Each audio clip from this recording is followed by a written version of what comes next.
Taemin walked through the massive doors of the Galactic Council station. His boots made soft sounds on the smooth floor that seemed to glow with its own light. Everything around him was huge and beautiful in ways that hurt his eyes to look at directly. The walls curved up and up until they disappeared into what might have been sky or space, or something else entirely. He had seen pictures of this place before, but being here was different. The air tasted clean and sweet, almost too perfect. Back on Earth, air always had some smell to it. Here it was like breathing nothing at all. Other beings moved around him, and Taemin tried not to stare. Some looked like they were made of light that had learned to walk. Others seemed to be living crystals that sang soft music as they moved. A few appeared to be clouds of gas with eyes floating inside them. None of them looked anything like humans. Welcome. Human Taemin. The voice came from everywhere and nowhere. It was soft and warm, like someone whispering right into his ear. I am Velnari of the Luminate. We are honored by your presence. A shape made of golden light moved closer to him. It was tall and thin, and seemed to dance even when standing still. Taemin could see through it like it was made of colored air, but somehow it still seemed solid. Thank you, Taemin said. His voice sounded rough and heavy in this perfect place. I am honored to be here. Come, said another voice, this one like the sound of wind chimes. The council waits. A being that looked like a walking piece of rainbow-colored glass approached them. Its body was made of sharp angles and flat surfaces that reflected light in ways that made Taemin dizzy. When it moved, it made beautiful music. I am Thexander of the Prism Collective, it said. We have much curiosity about your species. They walked together through halls that seemed to stretch forever. Taemin saw more aliens than he could count. Some flew through the air without wings. Others seemed to melt and reshape themselves as they moved. A few looked like they were made of stars held together by thought alone. The council chamber was the biggest room Taemin had ever seen. The ceiling was so high that clouds actually formed up there. Hundreds of different beings sat in chairs that floated in the air at different levels. Some of the beings were so strange that Taemin could not figure out which part of them was the head. In the center of the room was a simple chair that looked almost normal. It was clearly meant for him. Please, sit, said Velnari. We will begin the life assessment protocol. Taemin sat down. The chair was comfortable, but he felt very small surrounded by all these powerful beings. He had been a soldier for 20 years. He had fought in wars and survived things that would have killed most people, but here he felt like a child. The life assessment helps us understand each other, explained Thexander. We share our experiences so that we may know how to work together in peace. An ancient-looking being floated down from the highest part of the chamber. It was hard to tell what it was made of. Sometimes it looked like smoke, sometimes like water, sometimes like nothing at all. I am Elder Quintessa, it said in a voice like old wind. I have lived for 10,000 of your years. In all that time, I have created 7 new worlds and helped birth 2 new species. This is my contribution to life. Other beings began to speak. One had discovered a new type of energy that could power whole star systems. Another had written songs that could heal broken minds. A third had built cities that floated between dimensions. All of their stories were about creating things, saving things, or helping things grow. They talked about art and science and beauty. They spoke of peace and wisdom and love. Every single story was about making the universe better. Then it was Taemin's turn. We are most curious about humans, said Velnari. Your species is new to us. Please tell us of your body count. How have you contributed to the great work of existence? Taemin blinked. Body count. He knew what that meant to a soldier, but these beings were asking about his contributions to life. They must mean something different. Maybe they wanted to know about people he had saved, or helped, but as he looked around at all these peaceful, glowing faces, he realized they probably meant exactly what they said. They wanted to know about his body count in the way soldiers talked about it. Well, he said slowly, I was in the military for 20 years. I fought in the Martian Independence War, the Belt Conflicts, and the Europa Defense. My confirmed kill count is He stopped. The chamber had gone completely silent. Even the musical sounds that some of the beings made had stopped. Every eye, tendril, light, and whatever else these creatures used to see was focused on him.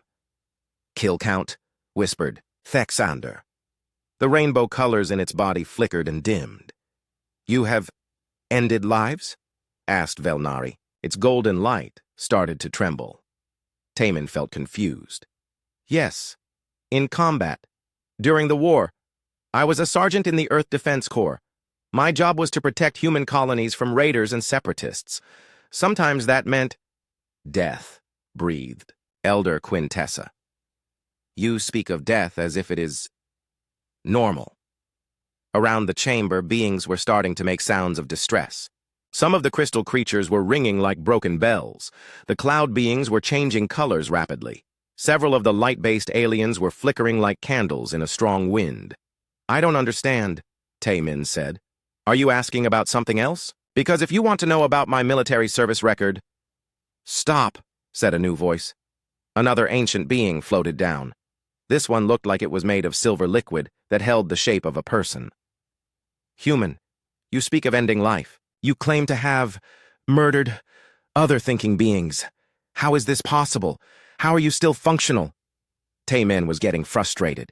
"It wasn't murder, it was war, combat. I was defending my people. The raiders were trying to destroy our colonies, kill our families. I did what I had to do to protect innocent people." The silver being recoiled as if Taemin had struck it. "You chose to end life? Deliberately? With planning?" "When necessary, yes." The chamber erupted in chaos. Beings were crying out in voices that sounded like breaking glass, dying stars, and screaming wind. Some of them were fleeing toward the exits. Others were making sounds that might have been prayers or might have been calls for help. Elder Quintessa raised what might have been an arm, and slowly the noise died down.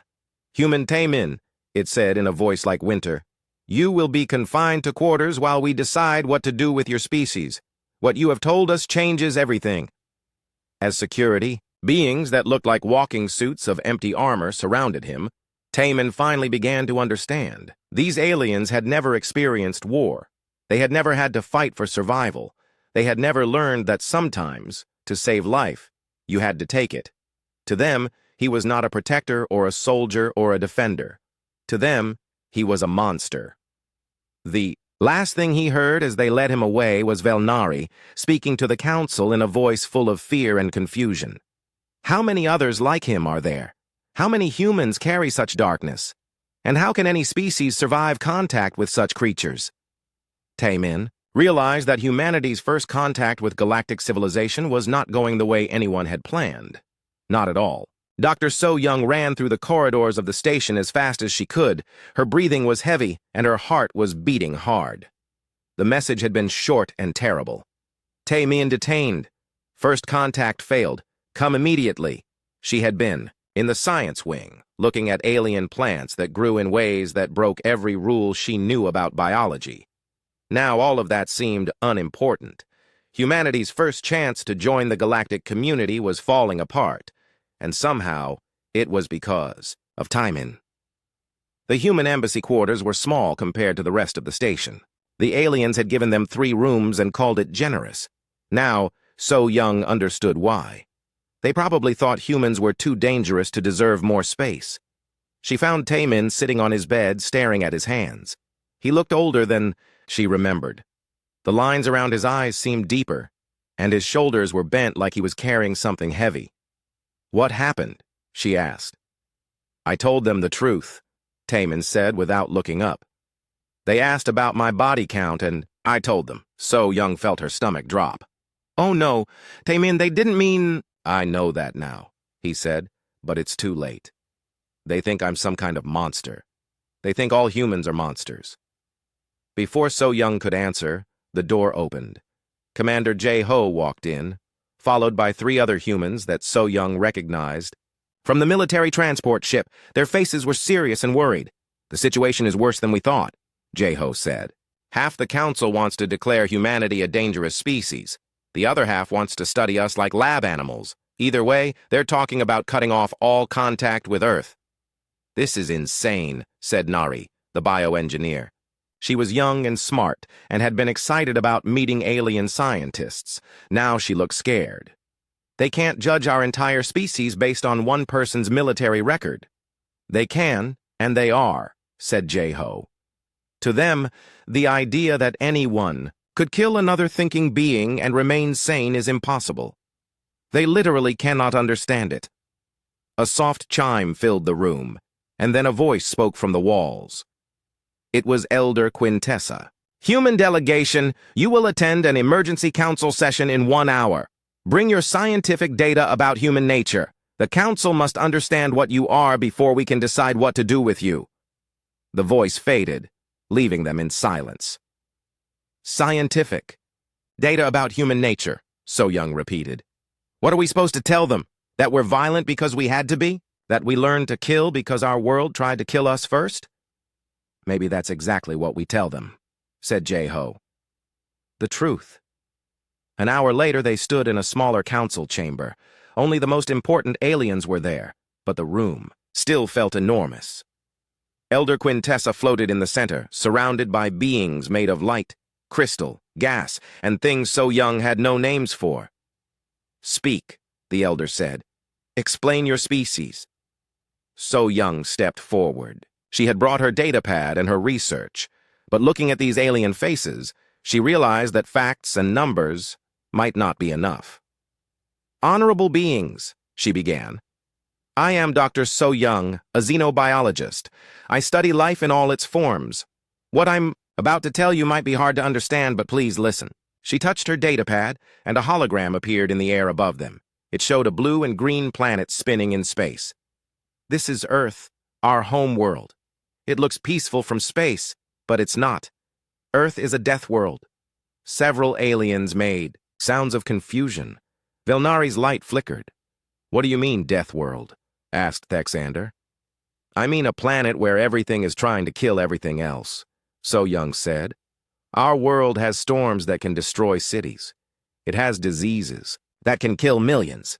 It has predators with teeth and claws and poison. It has plants that eat animals, and animals that eat other animals, and weather that changes so fast it can freeze you or burn you without warning.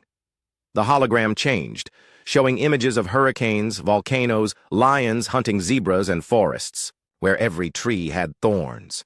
For billions of years, everything on Earth had to learn one simple rule: fight or die. The weak died, the slow died, the peaceful died. Only the strong and fast and clever survived long enough to have children. Elder Quintessa drifted closer. But you became intelligent. Surely that changed things.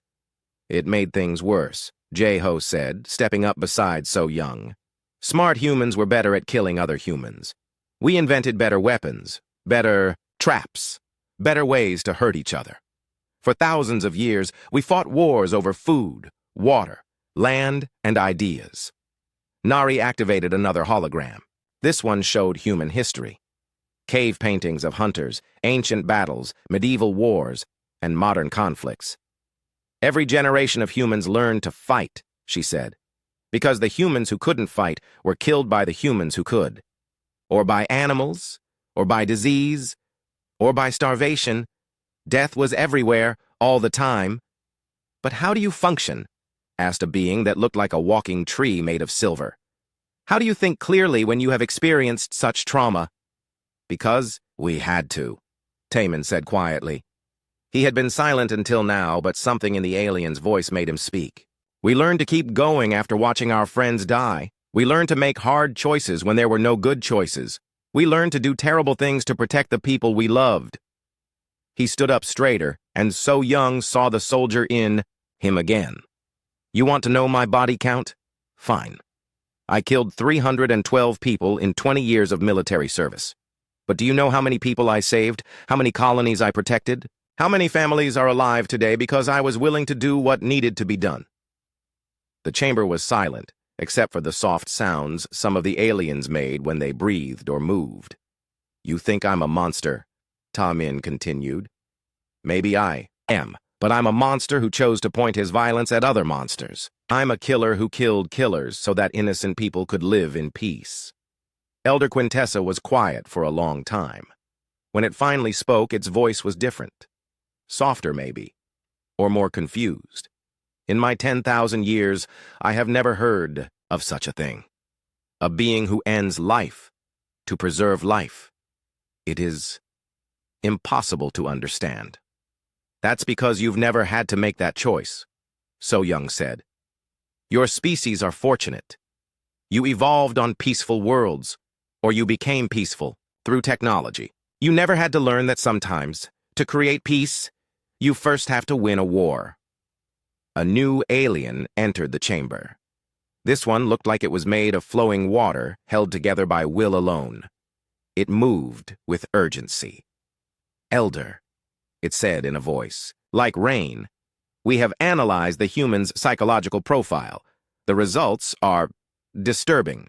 It activated a hologram that showed brain scans and charts full of numbers that made no sense to So Young.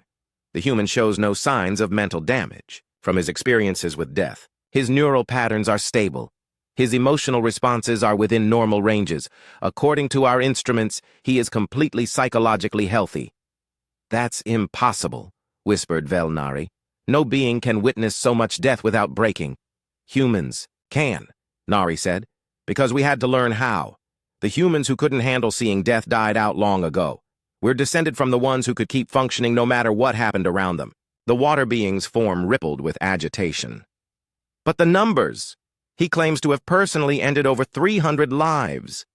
In any civilized species, that level of trauma would result in complete mental collapse. Or wisdom, Jeho said quietly. In human culture, we honor our veterans. They've seen the worst of what intelligent beings can do to each other, and they chose to keep protecting others anyway. That doesn't make them broken. It makes them heroes. Elder Quintessa began to glow with a pale, cold light. Heroes, it repeated slowly. You call these killers heroes? We call them protectors, So Young said. Because that's what they are. Humans like Taemin stand between innocent people and the things that would hurt them. They take the violence onto themselves, so others don't have to. The silence stretched on for what felt like hours. Finally, Elder Quintessa spoke again. We must consult the deep archives, it said.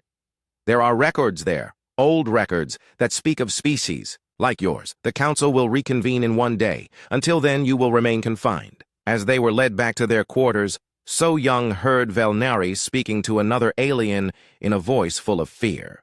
300 deaths, and he is still sane. How many more like him are there on this earth? What kind of species produces such beings and calls them heroes?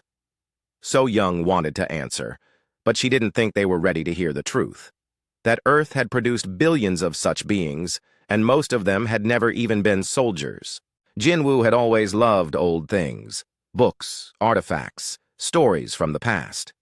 On Earth, he spent his time digging through ancient ruins and reading texts that most people ignored. Here on the alien station, he had found something even better: the Galactic Archives.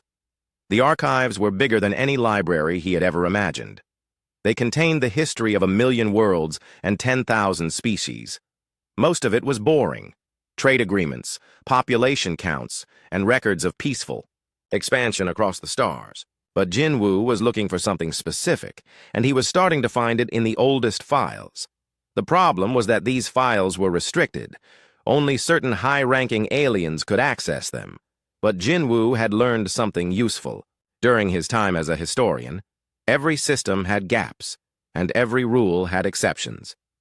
He had been working for 3 days now, using research codes that Dr. So Young had gotten for her biological studies.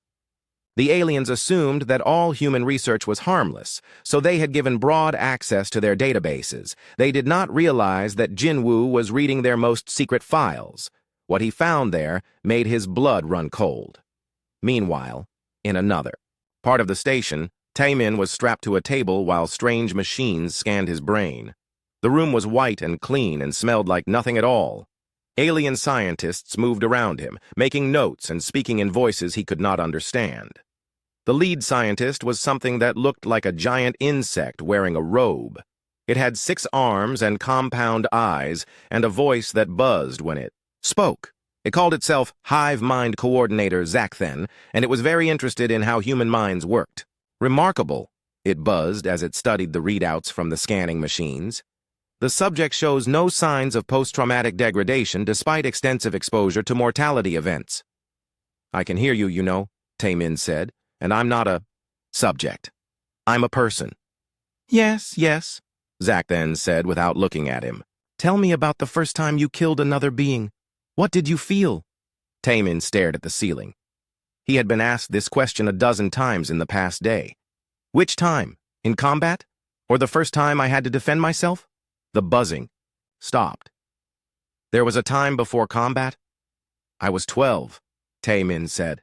My family was traveling through the outer colonies when raiders attacked our transport. They killed the guards and started killing passengers. My father was already dead. My mother was wounded. A raider was about to kill my little sister. He closed his eyes, remembering. I picked up a piece of broken metal and stabbed him in the neck. He died, my sister lived. I threw up afterwards and cried for hours, but I never regretted it. The machines around him started making rapid beeping sounds. Zakthen's compound eyes focused on him with new intensity. You were a child, it buzzed. A human child committed lethal violence and remained psychologically stable. This changes everything. It changes nothing, Taemin said.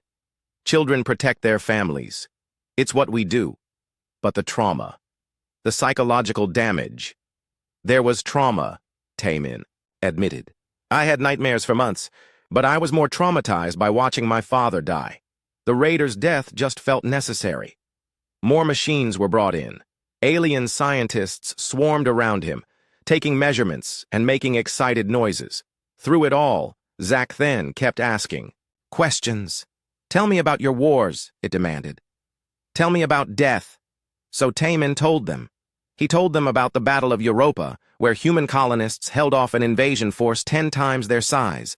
He told them about the siege of Titan Station, where civilians fought with tools and farming equipment against professional soldiers. He told them about the evacuation of Mars Colony 7, where parents died buying time for their children to escape. With each story, the aliens became more agitated. They could not understand how humans could witness so much death and keep functioning. They could not understand how humans could make friends with people who might die tomorrow. They could not understand how humans could love deeply while living in a universe full of violence. You speak of death as if it is normal, Zakthen said finally, as if it is just another part of existence. Because it is, Taemin said. Everything dies. People, animals, stars, planets, civilizations. The only choice you have is whether you die meaninglessly or die protecting something you care about. The archives, Jinwoo was making discoveries that would change everything. The oldest files told stories that the modern galactic civilizations had forgotten or chosen to ignore. Stories of species that had risen to greatness and then vanished overnight. Stories of cosmic disasters that swept away entire star systems. Stories of civilizations that became so peaceful and advanced that they could not survive when the universe turned violent. But there were other stories, too. Strange reports buried in forgotten databases. Accounts of survivors from dead worlds who spoke of beings that could walk through fire and death without breaking. Legends of eternal wanderers who appeared in the darkest times and somehow endured when everything else fell. Jinwoo cross-referenced dates and locations. He analyzed genetic samples from archaeological sites. He traced migration patterns across the galaxy. And slowly, a picture began to form that made his hands shake as he typed. Humans were not new to this galaxy. They had been here before. At the same time, Captain Minho was meeting with the few alien officials who were still willing to talk to humans. The meeting room was small and uncomfortable, with gravity that felt wrong and air that tasted strange. The aliens present were mostly scientists and researchers who were more curious than afraid. We need to understand, said a being that looked like a cloud of silver sparkles. Your species claims that violence is necessary for survival, but our civilizations have existed for millions of years without war. How do you explain this? Minho pulled up a holographic display showing Earth's solar system. How old is your species? He asked. We have existed in our current form for 3 million years, the being replied proudly. And how many major cosmic disasters has your home system experienced in that time? Cosmic disasters? I do not understand. Minho changed the display to show a timeline of Earth's history. In the past 3 million years, Earth has been hit by asteroids, experienced ice ages, suffered massive volcanic eruptions, and dealt with solar flares that nearly sterilized the planet. Each disaster killed most of the life on our world. Only the strongest and most adaptable survived. He looked around the room at the assembled aliens. Your species are lucky. You evolved in stable systems, or you developed technology fast enough to protect yourselves from natural disasters. Humans did not have that luxury. We had to learn to survive in a universe that was actively trying to kill us. But surely, said another alien, this one resembling a walking flower. Once you developed space travel, you could have chosen peace. We tried, Minho said. But space was not peaceful either. The first human colonies were attacked by pirates, raiders, and separatist groups. We discovered that the universe was full of beings who would take what we had built and kill us for it. So we learned to defend ourselves. He brought up images of human colonies, farms carved out of hostile worlds, cities built inside asteroid fields, generation ships traveling between stars. Every human settlement exists because someone was willing to fight for it, he said. Every human child grows up safe because someone else stands guard. We did not choose violence. Violence chose us. We just learned to be better at it than the things that wanted to hurt us. The silver sparkle being dimmed with what might have been sadness. So you became predators to survive predators. We became protectors, Minho corrected. There is a difference. Back in the laboratory, Taemin was telling the aliens about human history. Not just the wars, but the other things. The diseases that killed millions and the humans who kept caring for the sick anyway. The famines that lasted for years and the humans who shared their last food with strangers. The natural disasters that destroyed entire cities and the humans who ran into burning buildings to save people they had never met. You see, he said to the fascinated aliens, humans do not just kill. We also sacrifice. We run toward danger when everyone else runs away. We give our lives for people we love, and sometimes for people we do not even know. But why? Zack then asked. Why risk your life for others? Because that is what makes us human, Taemin said. We know that death is always close, so we make our lives count. We protect the weak, care for the sick, and fight for those who cannot fight for themselves. Death does not make us cruel. It makes us compassionate. The machines were recording everything, but Taemin could see that the aliens still did not understand. To them, death was an unthinkable horror. To humans, death was just the price of living. In the archives, Jin Woo was staring at a file that made his hands shake. It was a genetic analysis from a dig site on the edge of the galaxy. The remains were 3 million years old, but the DNA was unmistakably human. Humans had been in this galaxy before. They had survived disasters that destroyed advanced civilizations, and according to the files, they had disappeared just before the last Great Dying that wiped out most galactic civilization. Jin Woo realized that humanity was not making first contact with alien species. They were making second contact, and if the old records were correct, the galaxy was about to need them again. Jin Woo ran through the corridors faster than he had ever run in his life. The datapad in his hands contained information that would change everything, but he needed help to understand all of it. Behind him, security alarms were starting to sound. He had accessed files that were supposed to stay hidden forever. He burst into the human quarters where Dr. So Young was working on her own research. She looked up, startled, as he crashed through the door. So Young, he gasped, breathing hard. I found something in the archives. Humans, we have been here before.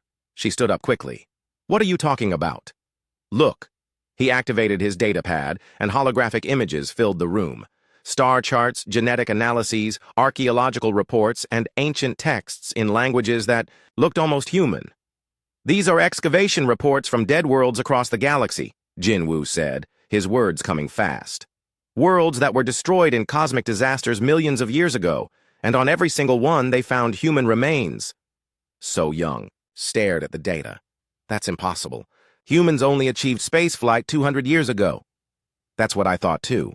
But look at this. Jin Wu pulled up a genetic comparison chart. The DNA is identical to modern humans. Not similar, identical. These are our people, So Young. Our ancestors were here long before we thought we existed.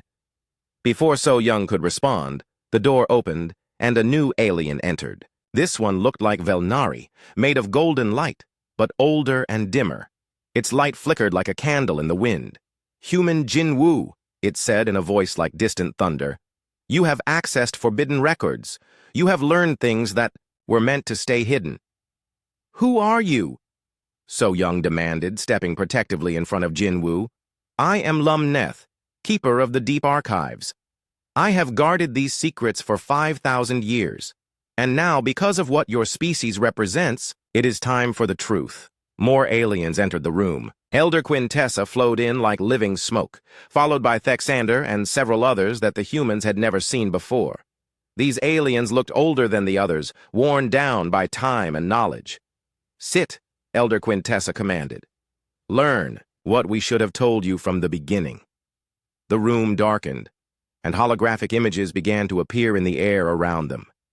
Images of the galaxy as it was millions of years ago, full of civilizations and life and peace. "Long ago," Elder Quintessa began, "the galaxy was very different. There were thousands of species, all living in harmony.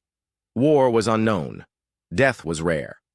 We had achieved a golden age that lasted for millions of years." The images changed, showing beautiful cities on perfect worlds, beings of light and energy, working together, science and art flourishing across the stars. "But the universe is not peaceful," Lumneth continued. "Every few million years, cosmic events occur that threaten all life. Gamma-ray bursts, colliding galaxies, dark matter storms, events so powerful that they can sterilize entire star systems. The holographic galaxy began to change. Stars went dark. Worlds burned. Civilizations that had lasted for eons vanished in moments. When the last great dying began," Elder Quintessa said, "we were unprepared. Our species had become so peaceful, so removed from violence and struggle, that we could not adapt to a universe that had become hostile. Most of us died. But some survived," Thexander added, its crystal body ringing with sad music. "The youngest, races, the ones who still remembered how to fight and adapt. And among them was a species that the dying civilizations called the Deathwalkers." New images appeared. Primitive spaceships fleeing burning worlds, beings in crude armor fighting impossible odds, survivors building new colonies on hostile planets where no one else could live. "The Deathwalkers were your ancestors," Lumneth said quietly. "Early humans who had been taken from their home world and seeded across the galaxy by a dying race that understood what was coming." So Young felt her legs go weak. "Seeded? You mean—" "We mean that ancient aliens took early humans from Earth and spread them across the galaxy as an insurance policy," Elder Quintessa explained. "They recognized that your species had something the others lacked, the ability to survive in a hostile universe." Jin Wu was staring at the holographic records with wide eyes. "The genetic evidence, the survival records, it all makes sense now. Your ancestors survived the Great Dying by doing what peaceful species could not," Lumneth continued. "They fought. They adapted. They endured. When civilizations that had lasted for millions of years crumbled in decades, humans kept going." "What happened to them?" So Young asked. "The humans who were here before?" The images changed again, showing human settlements growing and spreading across the galaxy. But then they began to fade and disappear. "They served their purpose," Elder Quintessa said. "When the immediate crisis passed, when the galaxy began to rebuild, the surviving humans chose to return to their origin world. They had saved galactic civilization, but they knew they did not belong in the peaceful society that was being rebuilt. They went home," Jin Wu whispered. "They went back to Earth. Yes. And over time, the new galactic civilizations forgot about them. We remembered. Only that some species called Deathwalkers had helped us survive, but we lost the details. We chose to forget, because the memory of what they could do frightened us." Thexander moved closer, its crystal body reflecting the holographic light in complex patterns. But the universe is cyclical. The instruments of our greatest scientists have detected the signs. Another great dying approaches. The room went silent, except for the soft humming of the holographic projectors. "How long?" So Young asked. "Perhaps 1,000 years," Lumneth said. "Perhaps less. The cosmic storms are building. The barriers between dimensions are weakening. Dark matter currents are shifting in ways that suggest massive instability." Elder Quintessa's smoke-like form drifted closer to the humans. "When your species made contact with us, when we learned what you are, some of us began to understand. The Deathwalkers had returned. But we were afraid." "Afraid of us?" Jinwoo asked. "Afraid of what accepting your help would mean," Thexander admitted. "To work with you, to prepare for the coming disaster, we would have to become like you. We would have to learn about violence and death and struggle. We would have to give up the peaceful existence we have built." A new voice entered the conversation. It was mechanical and cold, coming from speakers built into the walls. "Analysis complete," the voice announced. "The humans show psychological and physiological adaptations consistent with survival in high-mortality environments. Recommendation: immediate integration into disaster preparedness protocols." Lumneth's light flickered with what might have been amusement. "The station's artificial intelligence has been analyzing the human delegation since you arrived. Its conclusions support the historical evidence." "What conclusions?" So Young asked. "That your species represents the galaxy's best hope for surviving the coming crisis," Elder Quintessa said. "Your technology, developed through constant warfare, is more robust than ours. Your psychology, shaped by proximity to death, is more resilient than ours. Your social structures, built around protection and sacrifice, are more stable under pressure than ours." The holographic images changed one final time, showing projections of the future. The coming cosmic disaster, the civilizations that would fall, and the small chances for survival. "We need you," Lumneth said simply. "We need your violence and your strength and your willingness to die for others. We need you to teach us how to be like you." "And in return?" Jinwoo asked. "In return, we offer you what your ancestors earned but never received. Full membership in galactic civilization, not as curiosities or dangerous specimens, but as the protectors you were born to be." So Young looked around the room at the ancient aliens who had finally told them the truth. She thought about Tai Min and his body count, about humanity's bloody history, about all the things that made their species different from these peaceful beings. "There's something you need to understand," she said finally. "Humans do not just protect ourselves. If we agree to help you, we will protect all of you. Every species, every world, every life. That is what we do." "Even after the way we have treated you?" Thexander asked. "Especially then," So Young said, "because that is what makes us human." Elder Quintessa was quiet for a long moment. Then it spoke in a voice filled with something that might have been hope. "Perhaps the galaxy will survive after all." 6 months had passed since the truth was revealed, and the Galactic Council Station looked very different now.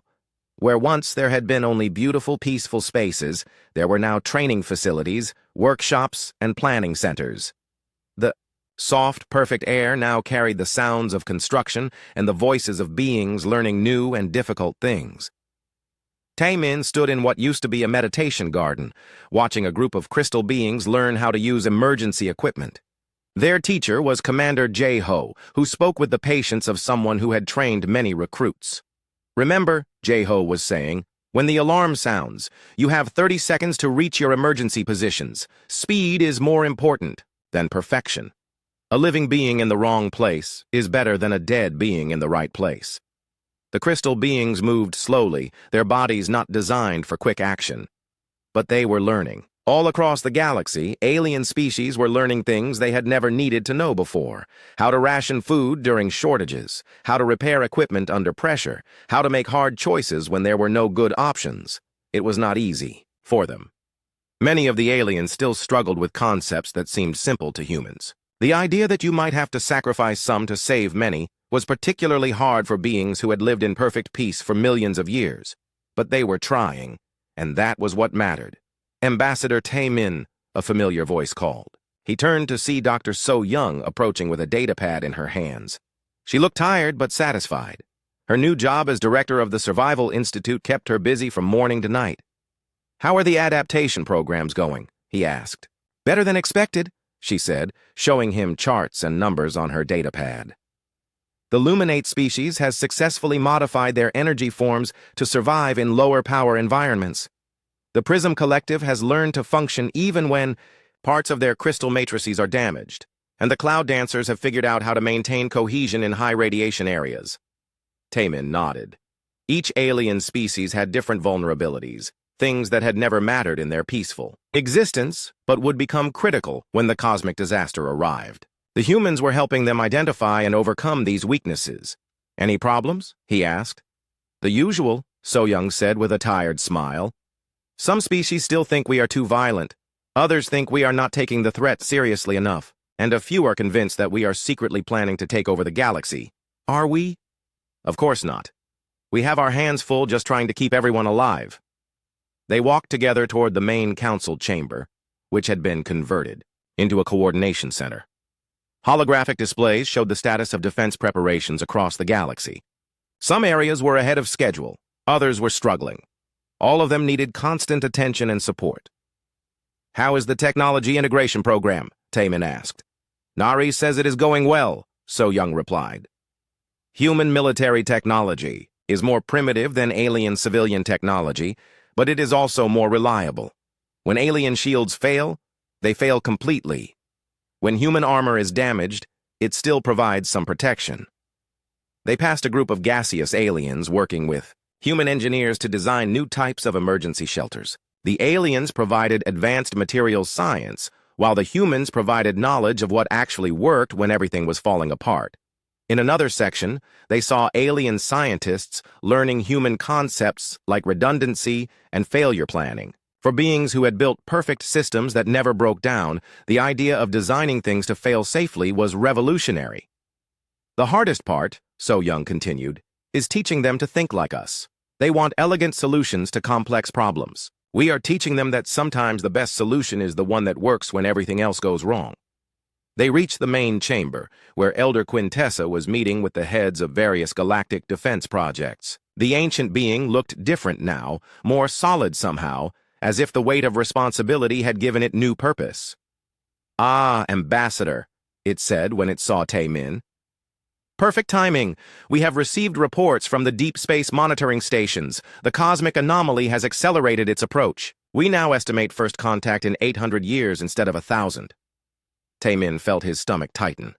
200 years was not much time on a galactic scale, but it meant that everything they were doing had become more urgent. "How are the evacuation plans progressing?" he asked. "Well, but not well enough," said a new voice. Dong-hyun, the human engineer, entered the chamber carrying blueprints and looking frustrated. "The aliens want to save everything. Their art, their history, their perfect cities. They do not understand that sometimes you have to abandon things to save lives." "It is hard for them," Taemin said. "They have never had to choose between things. They love and people they love. But they are learning," Elder Quintessa added. "Slowly, perhaps, but they are learning." Velnari appeared in the chamber, its golden light brighter than it had been in months.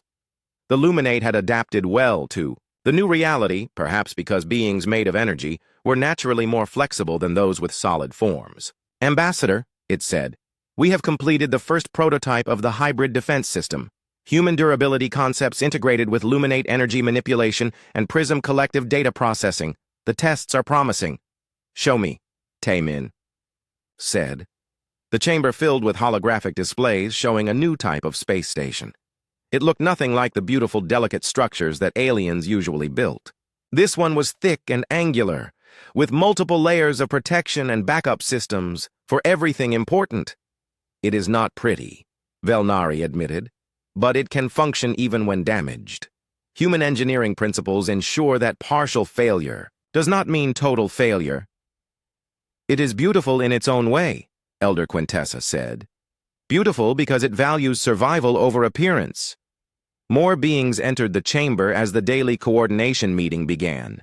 Representatives from dozens of species, all working together on the greatest project in galactic history, preparing for a disaster that would test everything they had learned about survival.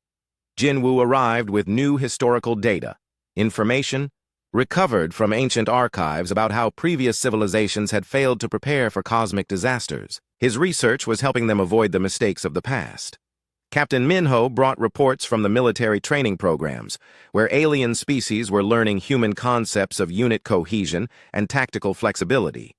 It was slow work teaching beings who had never fought anything how to work together under pressure.